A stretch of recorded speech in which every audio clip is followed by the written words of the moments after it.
Have you ever thought about how a vinyl record actually works? Imagine this is the Death Star, and you are Luke Skywalker going on a trench run, and you're about to fly straight down into this groove, which is like a trench.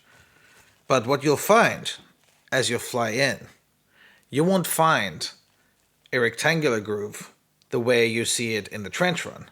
What you will find is a valley, and you're traveling through that valley at 45 rounds per minute. Imagine being on the Death Star and you're going around that thing 45 times in 1 minute. That's how fast you're going at the starting groove of a record. Imagine the needle like a finger that basically comes in here and feels the different texture and vibrations and then carries that information as electrical signals out, which then gets converted into sound waves.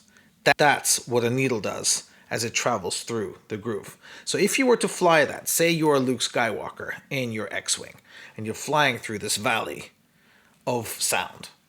This side is your left ear, and the other side is your right ear. So these are your stereo channels on each side of the valley.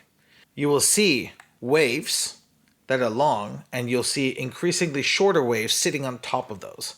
Those long waves, that's your bass. That's the kick drum, bass lines, etc., sitting right down there. And what you want, especially if you want a lot of bass, you want really deep grooves. If they weren't perfectly at the same level, you could actually, with a loud enough record, skip the needle, the finger going through here, over to the next groove, if that wasn't done properly.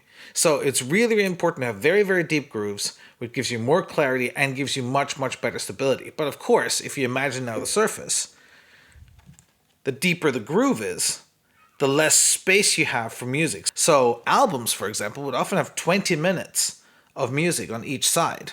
But that's not really good for electronic music because electronic music needs the volume.